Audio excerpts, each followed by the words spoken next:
トビデオ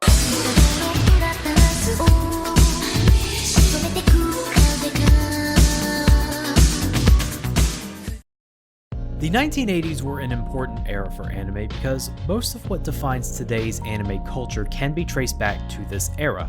It was the era where franchises such as Gundam, Urusei Yatsura, Dragon Ball, and Macross became household names. It was the era where the OVA came into existence thanks to the creation of the home video market. It was the era where the otaku subculture emerged for better and for worse. But most important of all, it was the era where anime films made their mark significantly.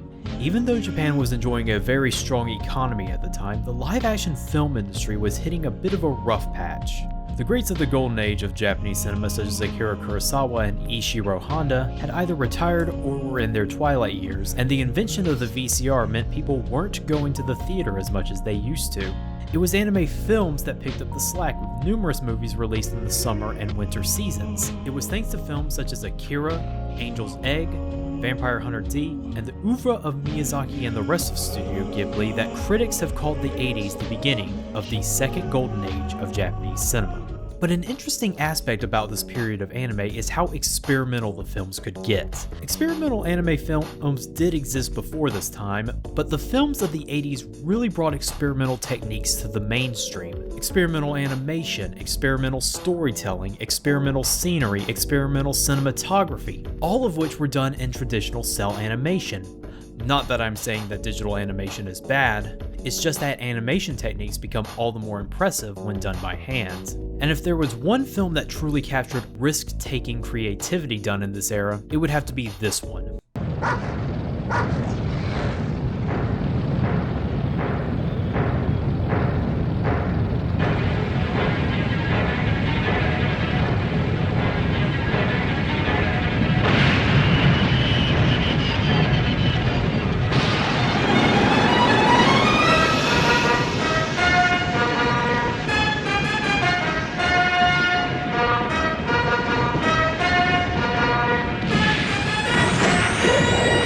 1987's Robot Carnival is the perfect time capsule for Japanese animation in the mid-80s. If you wanted to see 80s animation at its pinnacle, then look no further. While Akira is considered the first shot that led the Japanese invasion of the 90s, Robot Carnival was not that far behind, becoming a staple of art house theaters, sci-fi channels, and maybe even being a part of the precursor to Toonami. With Robot Carnival, Vampire Hunter D, and Twilight of the Cockroaches, it's the Cartoon Network's Night of the Vampire Robots. Robot Carnival is comprised of 9 short films, though technically it's 7 short films with an opening and closing framing device, each of them directed by a different animator, gifted with different art styles, and centered around different genres. The only thing connecting them all is the central theme: robots. Opening is the film's bombastic overture, showcasing a former robotic circus sideshow turned mechanical monstrosity ravaging through the wasteland of the world it once entertained. It leads into Frankengears, a dark atmospheric riff on the Dr. Frankenstein tale in which a mad scientist desperately tries to give his robotic creation life. This leads into Deprived, a balls-to-the-walls action piece about a humanoid robot rescuing his young human companion from the clutches of an evil alien warlord. This leads into Presence, a deep Pygmalion-esque drama about a man, his female robot creation, and the question of whether or not robots can have humanity. This leads into Starlight Angel, a lighthearted romantic tale about a girl discovering her boyfriend is cheating on her with her best friend and it is up to a robot to cheer her up. This leads into Cloud, a dreamlike experimental piece about a robot boy who wanders the earth from humanity's birth to humanity's end. This leads into A Tale of Two Robots, a comedic take on the mecha genre involving 2 giant robots duking it out using late 19th century technology and the foibles that entails. This leads into Shikaman and Redneck, a terrifying finale where a drunken salaryman tries to escape a city that has been assimilated by robotic demons. And thus the film finishes off with Closing, the logical downbeat bookend to Opening, in which the titular carnival finally comes to an end.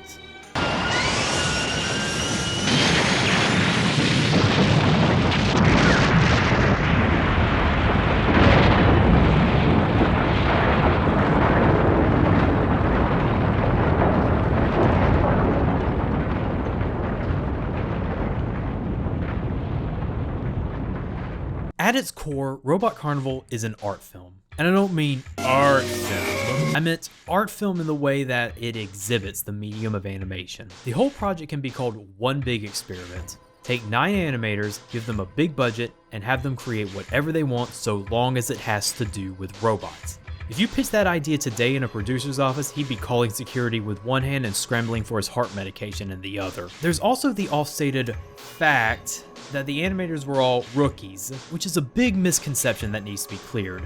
Most, if not all, the animators working on Robot Carnival had at least spent a couple of years working in the industry. Hell, Manabu Ohashi, created as Mao Lambda, had been working in the industry since the 60s up to that point. What the animators were rookies at was directing in anime.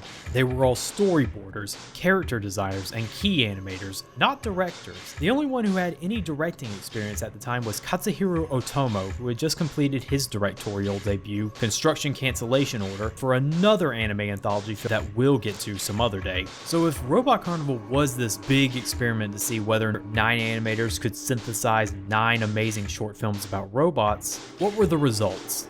Visually, the results are stunning. I'm sure you can tell by the clips being shown that the animation showcased is nothing short of a technical marvel. Not only do each of the animators show perfect mastery over their chosen medium, but each of them brings their own special touch to their own pieces, giving each their own unique identity. Otomo's grandiose machinery, Fukushima's dark slapstick, Morimoto's usage of light and shadows, Ohashi's ethereal use of rough etching, Nakamura's nightmarishly chaotic imagery, Umetsu's robust character designs. All these are the thumbprints of the creators that give each short their own appeal and difference outside of genre.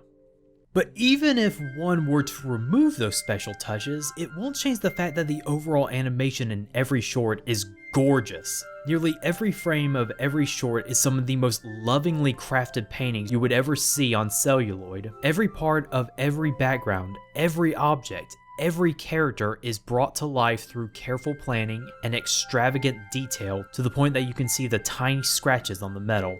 The designs look good by themselves, but when put into motion, they become a feast for the eyes. All the animators are using their talents to their full potential. Nearly every movement looks natural, no matter how insignificant they may be. Both the simple animation of a character opening a door and a big animation of people being washed off a bridge in a climactic fashion look to have the same amount of care and planning put into them. An animation of this caliber really helps elevate the tone of what the scenes are conveying, whether they be action-packed,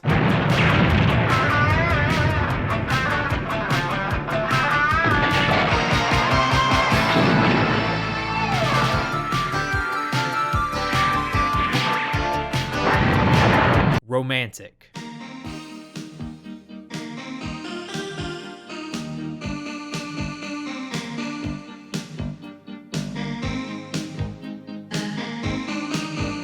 nightmarish,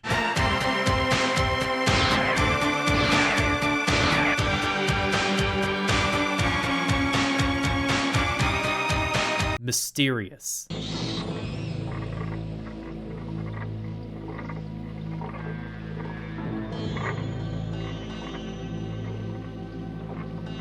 otherworldly,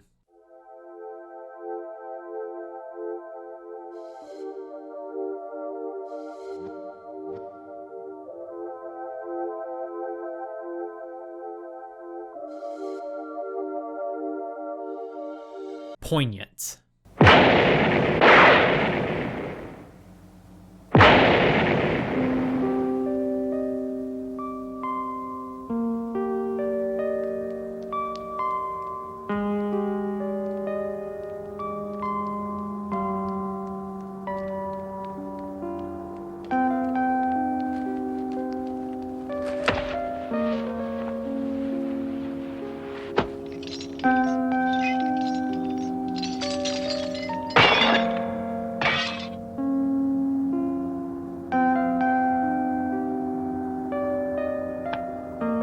Complementing the animation is the soundtrack.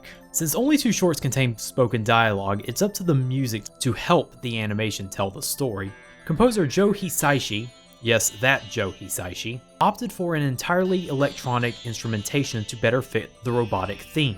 Because of this, the soundtrack can sound especially dated in some places, and yet it still manages to work. This is because of Hisaishi's versatility and how he uses the electronic instrumentation. One of his biggest influences as a musician was Yellow Magic Orchestra, a popular Japanese band in the 70s whose style revolves around combining experimental, minimalist electronic music with pop music sensibilities.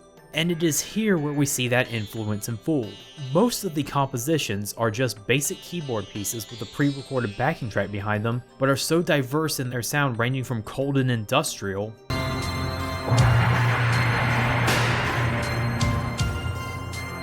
to warm and poppy.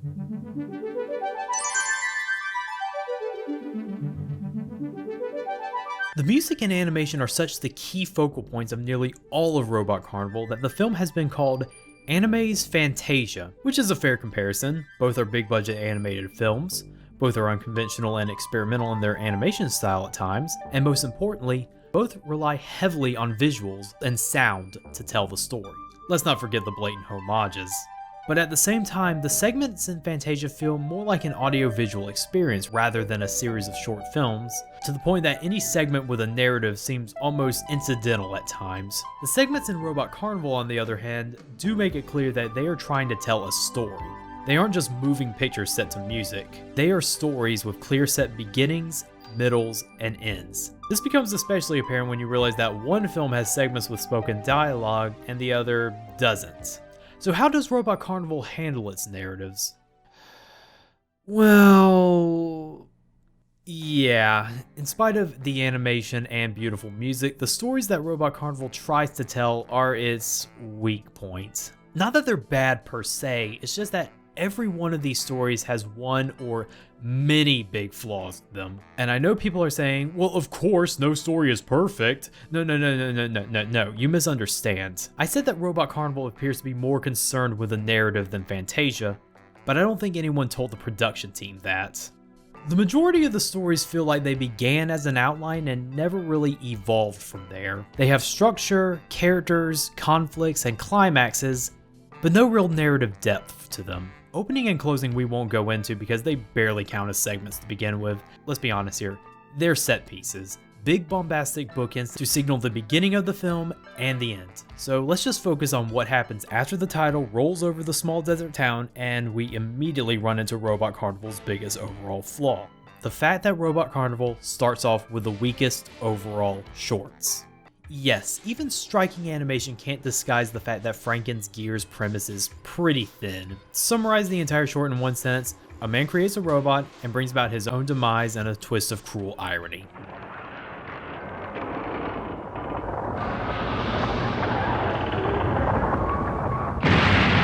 You can tell Morimoto is stretching the premise to the breaking point because every shot is as slow and deliberate as he could make it without it being too obvious. You can say that's the point, that it's supposed to reflect the dark, expressionist nature of the short, but for the average viewer, a slow-paced short like this could leave a poor first impression. Also, even though this is supposed to be a dark, expressionist piece, that fact is not best reflected in the choice of sound effects.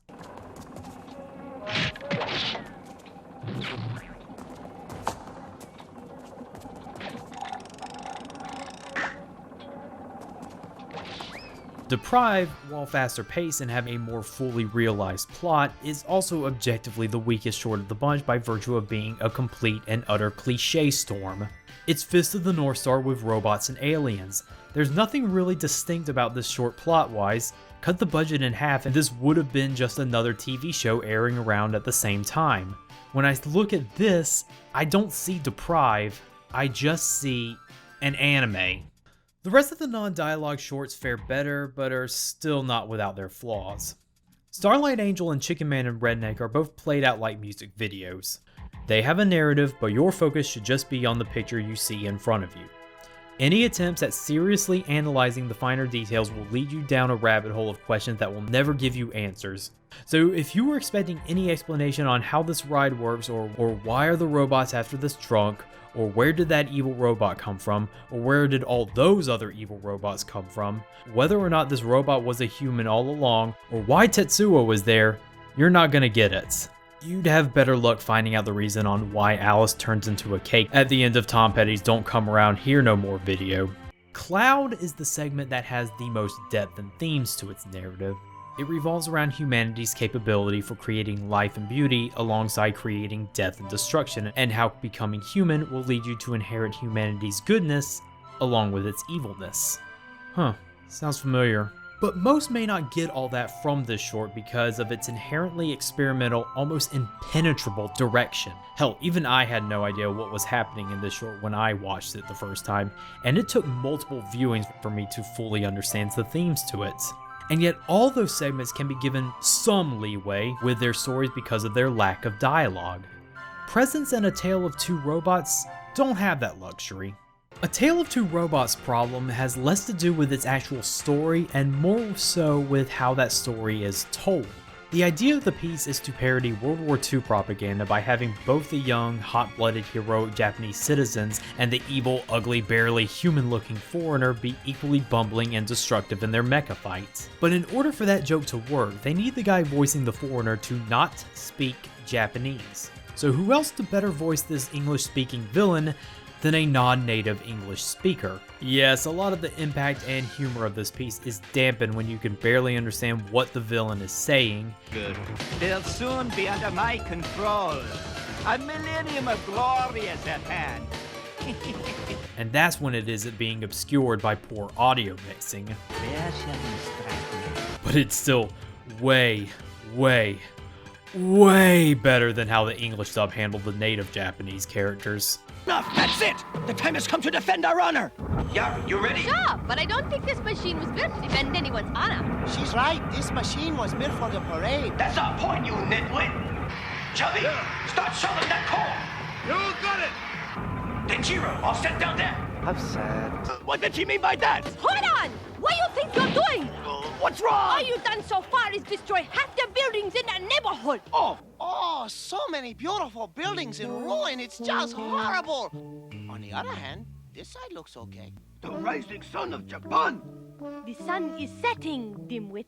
Switching over to something less horrifically racist, let's go over Presence. Presence is a story that has depth. Like Cloud, it deals with the themes of machinery and its relationship with humanity. And it's done quite well, telling us about how we would like the idea of artificial humans until they begin acting too human, and it all ends tragically. Until the ending. Hey! This guy feels incredibly guilty for destroying the robot he loved for going beyond her original programming and will have to carry that weight for his entire life. Oh wait! No, he doesn't. She's all repaired for no adequately explained reason, and he gets to be with her for no adequately explained reason. What a happy ending, right, audience? All they had to do was fade to black after this scene. That's all they had to do. But instead, they tack on this happy ending that weakens, hell, removes any and all pathos this segment could have given us. It's a shame because Presence is the strongest short out of all of them, yet has the greatest weakness. All the segments of Robot Carnival have huge glaring weaknesses. But is it still worth watching? Yes. Yes, 1,000 times yes. Robot Carnival is not the best anthology if you are looking for stories, but in the end, I don't think that's what Robot Carnival wanted to be known as. It wanted to be an animated marvel. It wanted to be a feast for the eyes. It wanted to showcase the best and brightest of the field of animation, and it succeeded.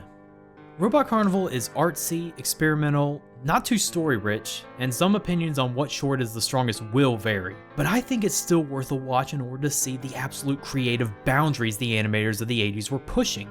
Even if there's no guarantee that Robot Carnival will be a masterpiece to you, it's still worth a watch. Robot Carnival turned 30 years old last year, and between then and now, there has never been an anime film like Robot Carnival. And perhaps there never will be.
京都ビデオ